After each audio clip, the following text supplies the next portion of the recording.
Enzo Recto, kalaban ang katiwalian at kasinungalingan, kakampi sa katotohanan at kabutihan.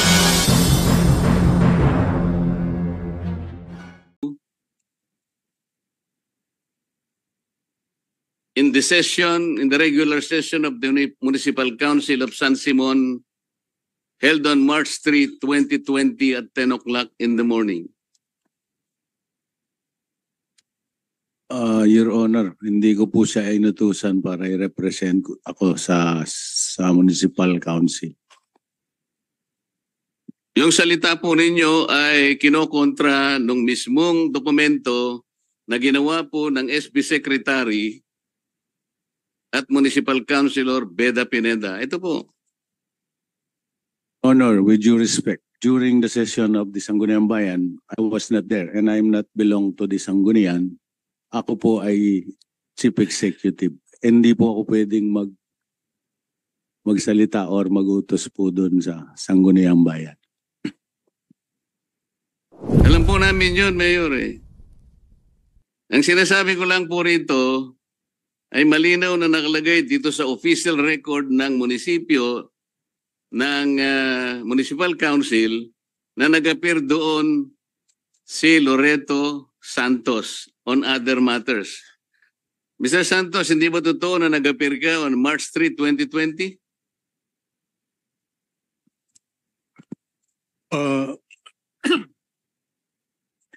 Hindi ko lang po masiguro kung March 3 nga po, but there was March a time. 3 nga, ito nga, kaya nga pinakikita ko mamaya, bibigay Yes, but there was a time na nag-appear ko sa... Ito nga lang, March 3, 2020 ang sinasabi ko. Ito. Yes. Kung ang Ang pinag-uusap... sabi ni Mayor, hindi ka raw niya inutusan. Bakit nandun ka? Ang nag-appear po ako sa isang session dahil po ito yung meron akong complaint na dinidiscuss sa council against former or late Mayor Wong. Yun po yung Mr. natatandaan ko Santos, nag-appear teka po muna, ako. ang tinatanong ko sa iyo, ang nakalagay rito, your appearance is to represent the office of the mayor, nandito sa calendar of business. Pagkatapos, dito sa minutes ng meeting, on the regular session, ipakikita ko sa iyo kung ano ang pinagsasabi mo rito. For example, ang sabi mo, ito page by page. Ang sabi mo rito, you argued that you can speak before the Sanggunian because you were authorized by the mayor. Ito, nakalagay rito. Okay? Sabi ni mayor, hindi kanya inauthorize. Sino nagsasabi ng totoo sa pagitan yung dalawa? Nandito nagsalita kayo. Ang sabi ng presiding officer, she maintained that mayor should be the one to explain himself on the issue of corruption against him because he was voted by the people and is answerable to them. Mr. Santos, ano po yung personalidad ninyo para magsalita po kayo doon sa council?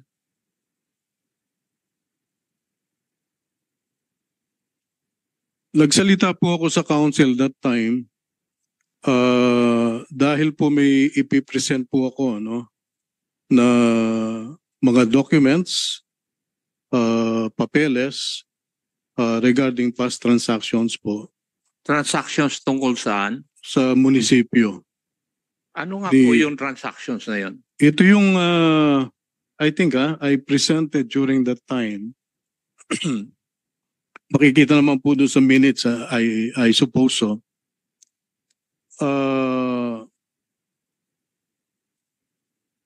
Papeles about I think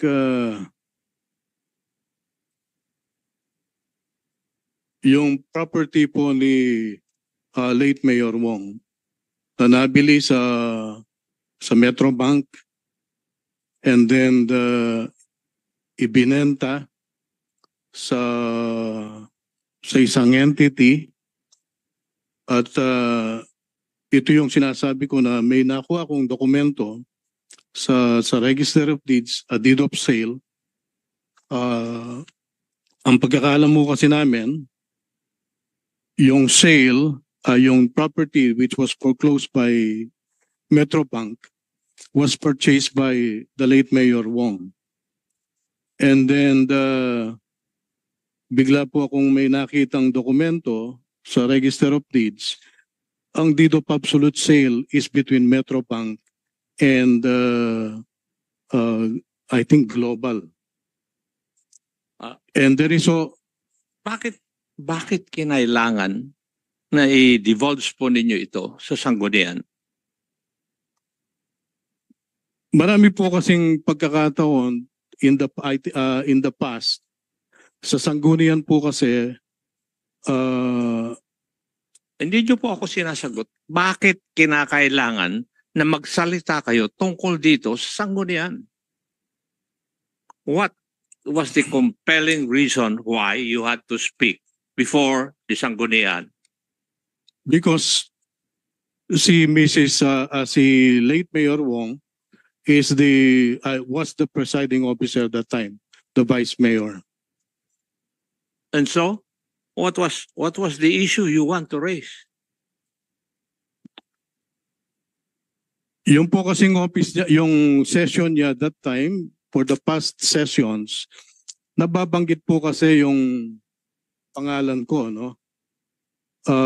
Sa kanilang session. Hindi ko po maintindihan. Hindi yung pangalan mo nababanggit dito. I have the minutes, ha? Ang binabanggit ay si Mayor sapagkat merong corruption. Kaya ikaw ay pumunta roon para ipagtanggol si Mayor. Yan ang nakalagay sa minutes. Huwag mo isisingit ang sarili mo.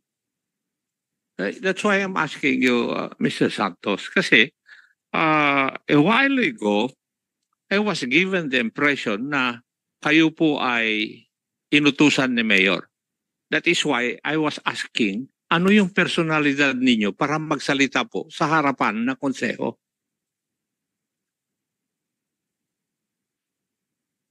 Nahihirapan ka ngayon.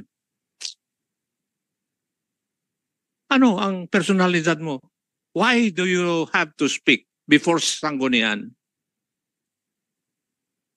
Now, kung inaamin mo lahat yung sinasabi kanina na nandun sa minutes, eh ikaw ay representative ni Mayor.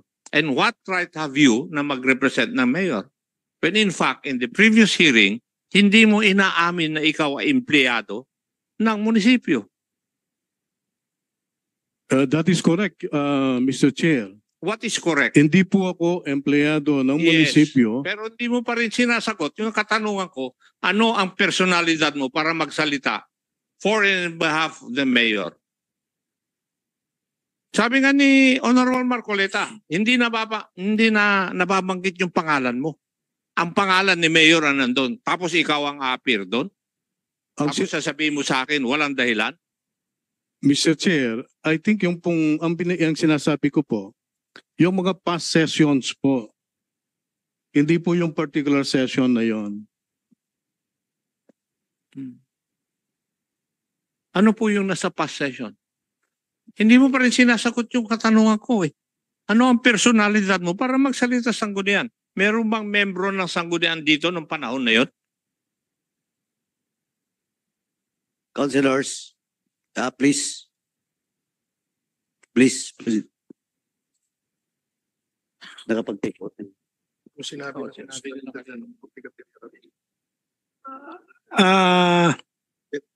Ako po si Beda Pineda, former councilor of San Simon po. Kayo po ba ay konsehal nung nagsalita si Mr. Loreto Santos sa inyong konseho? Opo. Bakit Yes, bakit po siya nakapagsalita doon? Actually po, ang natatandaan ko po, ang nangyari po sa konseho binabanatan po ang aming former mayor po. Tama po yung sinasabi ni Honorable Marcoleta. Ang pinag-uusapan doon sa konseho, doon sa alleged na corruption na ginagawa po ni Mayor.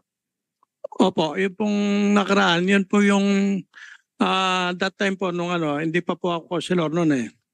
Nung pagkaupo po ni Mayor JP po, dahil hindi po magandang kanilang relasyon po, si Mr. Santos po, at nag-appear po sa aming sa Consejo po, rene-represent po ang aming mayor po, si Mr. Ponsalan po.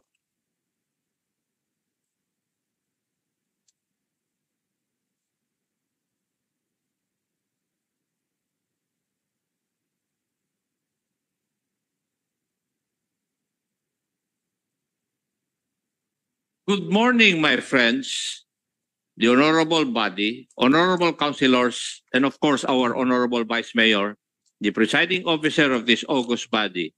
Anyway, the mayor has all the rights and authority to set somebody, civilian, private citizens of the municipality of San Simon, whom he trusts. So he can send anybody to present him to speak, to shed light, and to clear the air and to address issues based on the recent or previous session of this august body. So I don't see any reason why I cannot speak in behalf of the mayor, since he already authorized and communicated to me to represent him to speak before this body to clear the air, to clear the accusation or the statements made in the previous session. Now it is up to the council to decide whether I should continue or will let me speak on behalf of the mayor as a citizen of this municipality and as a representative or authorized by the municipal mayor of San Simon. Thank you. Do you confirm this, Councilor, na ito ang sinabi niya? Opo. Yes, Opo. Honor. Now, Mr. Mayor, sinabi po niyo kanina na you did not authorize Mr. Loreto Santos to speak. Pero si Mr. Loreto Santos, sinasabi niya doon sa harapan ng konseho na inauthorize niyo po siya. Sino ngayon na nagsisinungaling sa inyong dalawa? Hindi ko po siya inauthorize. Either one of you are lying. Di po ba tama, Mr. Santos? Yes, Mr. Chair. Do we have a quorum, Mr. Chair? Kasi kung may quorum kami, isasagot ko kayong dalawa in contempt. Telling the truth eh.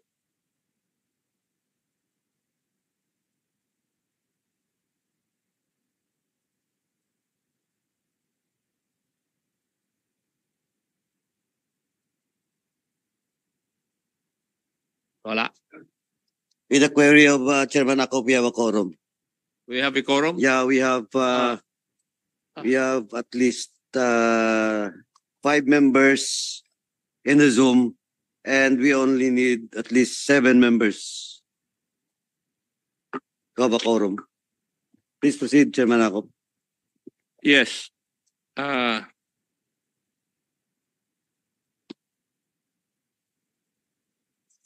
Mr. Chair, magmula pa noong last hearing, yung pong mga kasagutan ni Mr. Loreto Santos at saka si Mayor Ponsalan ay nagbabanggaan.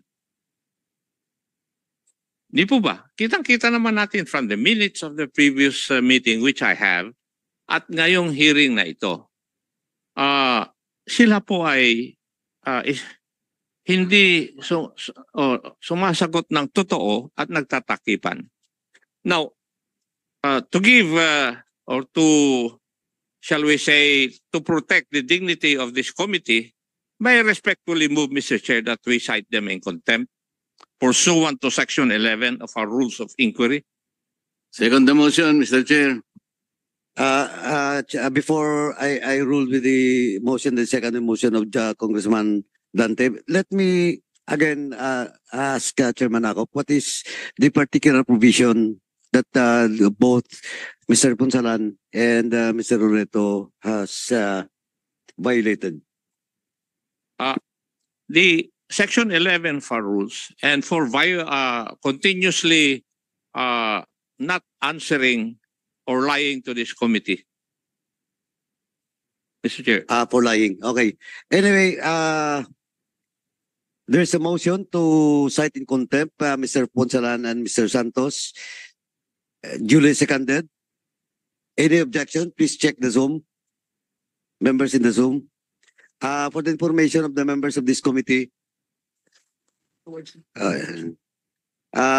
present in the Zoom is Rep. Ivan Ginto, Rep. Arnold Panaligan, Rep. Sunny Lagun, Rep. Olga Ko, and Rep. Jojo Garcia Jr. And they signified that they voted yes for the motion of Chairman Akop. And of course, Congressman Adjong also voted yes. So, any objections? Hearing none, the Your motion Honor, is carried. pwede po akong magsalita. After the second motion na lang po, I will let you to speak. Yes. Okay. Mr. Chair, Yes, Chairman Akop. may I also move that pursuant to Section 11, Paragraph C, refusal to answer any relevant inquiry, may I also move that they be confined doon po sa Kwan, doon po sa jail po, doon sa Bikutan for 30 days. So move, Mr. Chair. Second motion. For how many days? 30 days. 30 days. Start. Okay, there's a motion to detain Mr. Loreto Santos and former Mayor Bonjo Ponsalan to be detained for 30 days in Bikutan. Duly seconded. Any objections? The chair says none. The motion is carried. The Sergeant at Arms is directed to escort after this hearing Mayor Ponsalan and Mr. Loreto Santos. Yes, Mayor Ponsalan. Your Honor, no, the honorable and the honorable members of the committee. Doon po kasi sa sinasabi niyo ako po ay walang control kung sino man po ang magsasalita doon sa session, no? And I never authorized officially or to commentary na inauthorize ko po si Mr. Santos. At I have no control kung sino po yung pinapayagan ng sanggunian para magsalita doon. Alam naman po natin ito, no? We have the same concept, being you are the House of Representative, no? And the President have no control during your session, just like the Mayor and the Sangguniang Bayan. So wala po akong control doon sa mga taong pumapasok doon sa session. So kung ano man po yung nangyayari doon, ay wala po akong kinalaman. Siguro po Mr. alam Chair. naman natin to. No, the Chief Executive is separate, no? We have an equal power po, no? Hindi natin pwedeng pakialaman yung legislature, hindi rin pwedeng pakialaman yung executive and the judiciary. Meron po tayong kanya-kanyang power, no? Sinasabi ko lang po to at alam ko alam niyo po to, mas marunong po kayo sa akin. I have no control in session, during the session of the Sangguniang Bayan. Kung sino man po yung nagsasalita doon, wala po akong control. Igamitin man po yung pangalan ko. I keep saying to the people of San Simon, hindi ko po ino-authorize kung sino man maging empleyado o pribado na gamitin po ang aking pangalan. Andiyan po yung mga negosyante dyan, nakakausap ko. Real still is there. Wala po kong ginagamit na tao para i-represent ako.